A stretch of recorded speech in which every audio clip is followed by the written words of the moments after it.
We have with us in the studio today Kathleen Collins, playwright and filmmaker, and also faculty member at the City University of New York. We know that you've received a number of awards for your plays and for your films. I'll just mention a couple of the films that you've done that I know about. Losing Ground, which you wrote and directed and co-produced, and The Cruz Brothers and Miss Malloy, which you co-wrote, produced, and directed. I want to ask you a few questions that have to do with how you got into filmmaking. And I suppose there was a connection with the teaching, but will you give us some of the background that will what leads to it. Give us the road. Right. Well, in film work, it was not a natural segue. It never occurred to me when I was doing my undergraduate work, and I think it didn't occur to me anytime I was growing up that I would ever make movies at all. You didn't have a Hollywood thing. No, I didn't. In fact, I wasn't even a great movie goer as a young person. I was raised in sort of a fairly religious home. You didn't go to movies on Sunday, and it was better if you went perhaps 1 or 2 Saturdays a month. So there wasn't even any particular fanatic connection to seeing movies. I mean, I've heard other filmmakers say that they used to sneak out every opportunity they could and sit in the back of a movie theater and see the same film 10 and 15 times. But I had no such obsession at all. In fact, I don't think I even thought of cinema as an idea, certainly not as a discipline, except by accident when I'd gotten a fellowship to go do my master's in France, and I was planning to do it in French literature. And one of the elective courses was a course called French Literature and Cinema, which I took only because some fellow student said something about the teacher being terribly good, or it was seemingly by accident. Film. Absolutely not, no. And I actually, since I was always an avid reader, and I was really going to do my work in French literature, the hook that probably got me in the course was the fact that she focused on literature that had been adapted to film. So what you would do is you would read certain novels, short stories that had been adapted, Madame Bovary, and then you'd go see Madame Bovary for 24 times. And I guess I got fascinated first by the process of the translation of what happens when a literary work is translated into film, because it really becomes a process of translation. And the woman who taught the course was brilliant. And I had a very good eye, I began to see, for watching film. And then it just sort of naturally evolved. I liked her enormously as a teacher. And she just kept encouraging me to take more courses that were involved in cinema, and then the literature kind of got dropped. And I ended up, when I did my thesis, I ended up doing my thesis on André Breton and the Surrealists and the cinematic notion behind surrealism as they practiced it, actually. And, but I still had, that was entirely theoretical background, though I had begun as a kind of sideline to take a couple of courses over at EDAC. And it really wasn't until I came back in the States and thought I'd look around and see what was available. And I ended up with a job as a researcher at National Educational Television. Oh, I see. And it was by accident that I stumbled into the cutting room. I had done all the research for a project for which they did not have a production assistant, or she got sick at the last minute, and they slipped me into the cutting room to help the editor organize the footage, because I knew it best, because I had done all the research, and I had been around while it was shot. And that was when I really discovered editing, which is probably the first obsession I ever had, which was when I saw what actually happened to the footage, the process of putting it together. I thought that was I thought that was magical. And it's really the magic of being in that cutting room that I remember now. I came home to my husband and I said I would do anything to be able to edit. And he said, well, you don't have to do anything, but probably keep going back every day. And is that what happened? And that's exactly what happened. He offered me a job paying me something like $60 a week, and I was finishing my doctorate, and I had a couple of teaching jobs teaching French, and I was capable of making quite a bit of money at that point in my career. My parents didn't understand what in the world I was doing, making $60 a week shuffling film cans, which is really what you do in the beginning. And he was a lovely, lovely man. He was one of the first black editors. At that time, there were only about 4 black film editors in all of New York City. And I think I was around the 5th, because we're going back 1965, 66. Yeah, that was the question I was going to ask. Yeah. Is this the middle 60s? when Yes, this is yeah. going on? I'm dating myself a good 20 years. But it was really Just his experience anyway. But it was his, and he sensed that I had it. What he said, that's how he put it, that I would make a good editor. And he really took me through the whole union process. And in about 2 years, I had my card as an editor, which is really quite fast. It takes 4 or 5 years. But he said that you're not, you're not a kid, and you've got all this other background. So the two then merged, and I had, in the late 60s, I had a strange background. You see, there weren't any film courses in any universities when you're talking 65. I mean, it didn't exist as a discipline. So I had done all this graduate work in it. And then I became an editor, and I was on staff at NET, and I freelanced. And I made my living as a film editor for several years.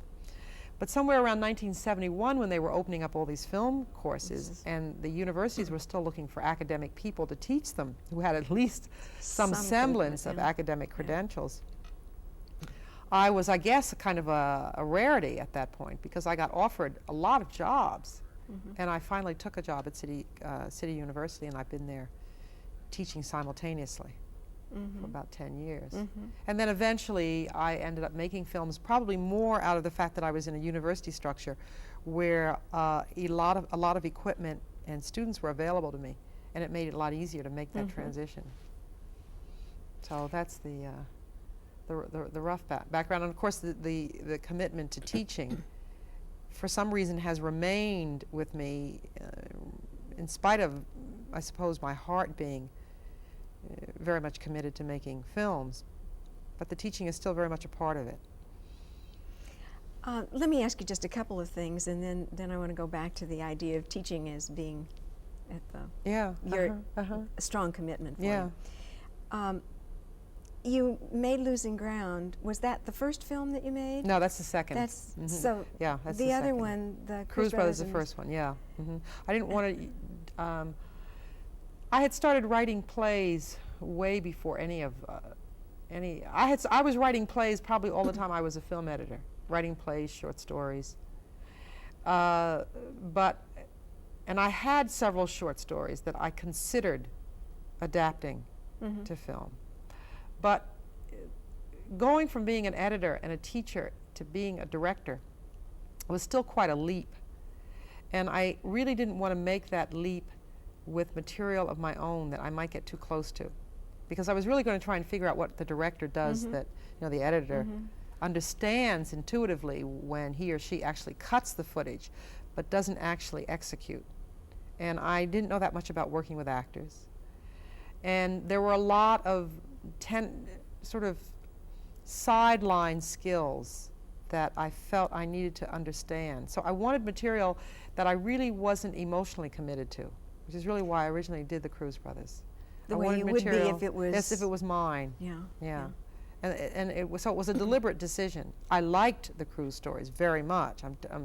It's one of my favorite novels, but in the way you like something that's not that close to you, you can and so I had a tremendous amount of fun doing the script, because suddenly all that work and adaptation I had done years ago in Paris, when you were all of a sudden came back to help me shape the thinking. I mean, in fact, I requested of Henry Roth about 4 drafts of the script, and then I said in the 5th draft, would you mind if I did the final rewrites? And then if there's anything you like, you're perfectly welcome to change it. And did he? And he was perfectly agreeable. And he did like, I think we argued over the ballroom scene, because the ballroom scene is entirely my idea. But I really thought that the film required a metaphor for the old ladies. Well, the movie's about 3 Puerto Rican brothers who are hired by a dying Irish lady to renovate her mansion. And I really felt that her death should have one symbolic moment where somehow what happens between the 3 boys and her is kind of magical. It has that. Yeah, and the ballroom scene was really my invention, and he finally he understood it. When he saw the film, he really loved it. He was always nervous about it until he saw the film, and then he said that's it really. that lovely.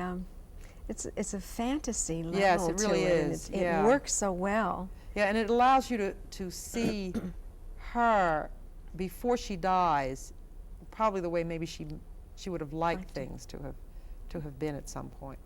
But Losing Ground then was all yours. Yes, and then I just went ahead and then wrote an original screenplay for that next movie. I didn't even go back to any of the short stories, though ironically the title Losing Ground came from a collection of short stories that I had written several years ago, which are really in a way unrelated to what happens in Losing Ground, but I liked the title a lot, and I felt that in some ways Sarah was in the same predicament as the heroine of these stories. There are about 20 stories, and they're all about various catastrophes in the life of this very young woman trying to fall in love and making a mess of it 20 times. So it's a lot of falling in love. It's a lot of falling in love, but I suppose if one went back to one's youth, you could probably add up a good 20 times with variations. I would really like to go back to how you relate the filmmaking and your creative interest in that with the actual teaching. And we do have a few students here from the class which explores the Black aesthetic.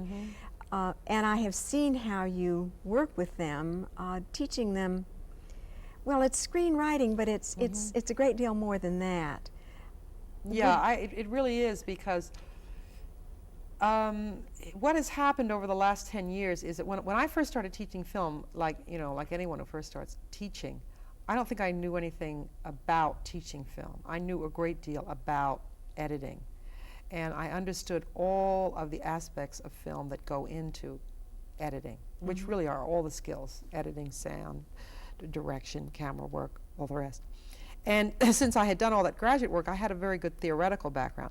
The aesthetics courses never bothered me at all. I had no problem with them. The production courses that I began to teach troubled me a great deal, because I didn't know how in the beginning to teach a student how to use film as a language, which is really the problem. And it's the problem with a great deal of film teaching that goes on now. You actually have to teach a student to develop a vocabulary that is the equivalent in cinematic terms of the vocabulary you use in any language class, in teaching how to write a short story or a novel or a play.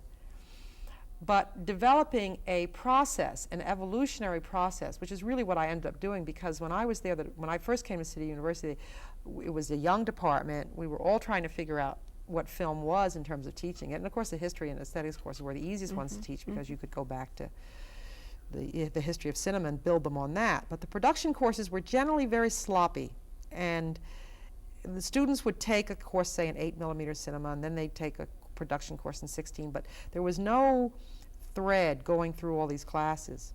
And what I did with another teacher, a woman named Jo Tavner, who was there at the same time, and we were both young, and we were had both come out of film schools, that film school experience. She'd had more production work in a university sense, and I'd had more in a practical sense.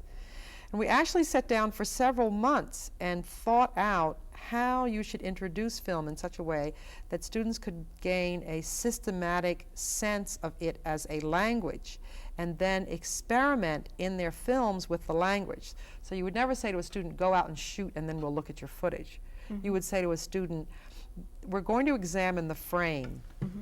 Now you're going to shoot thinking about the frame, or thinking about one concept related to the frame. What we ended up doing was duplicating the process by which one actually experiences film when you're watching it, but on an unconscious level, and taking it apart bit by bit.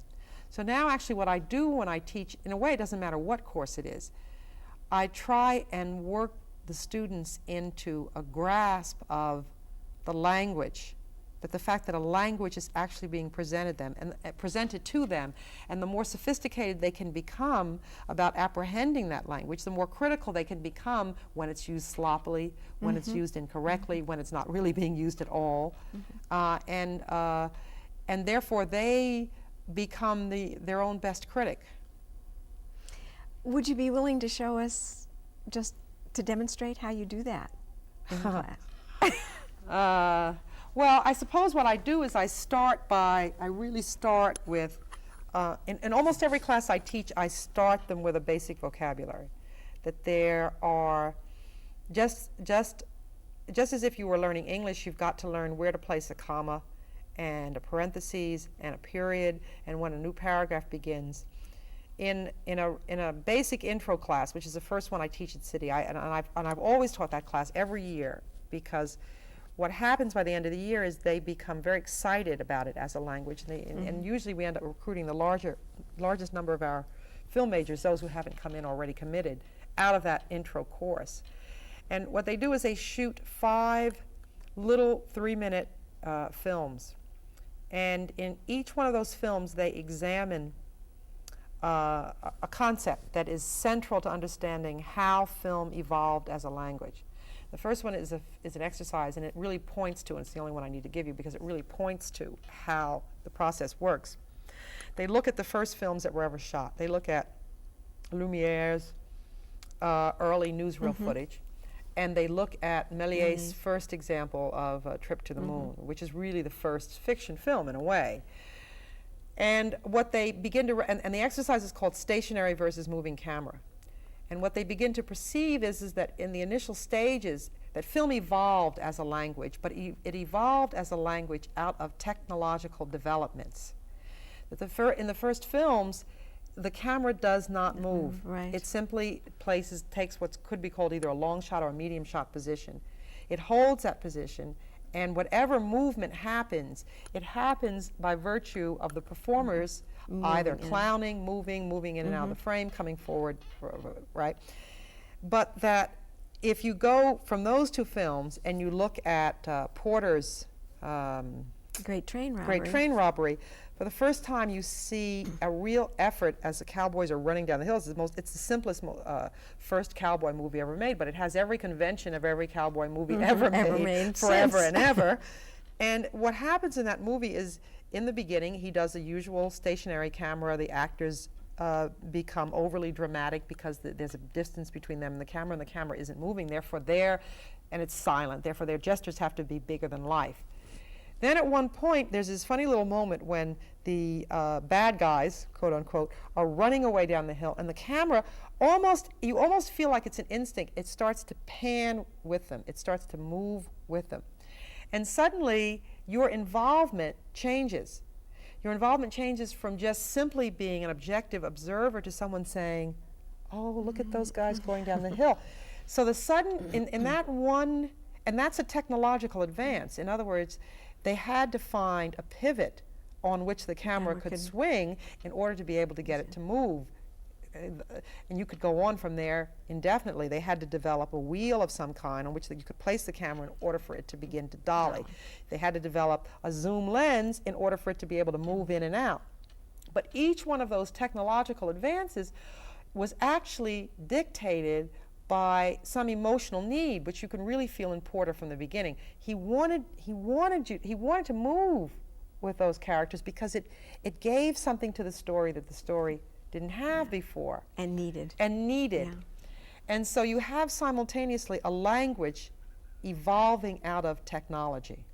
And in the first exercise they do, and then that really sums it up, they do an exercise called stationary versus movement. In the first 3 minutes, they must take an activity and film it from a stationary perspective, utilizing every conventional possible movement that you could use without having the camera move, meaning people can move from forward to backward in the frame, they can move in and out of the frame, they can move from foreground to background.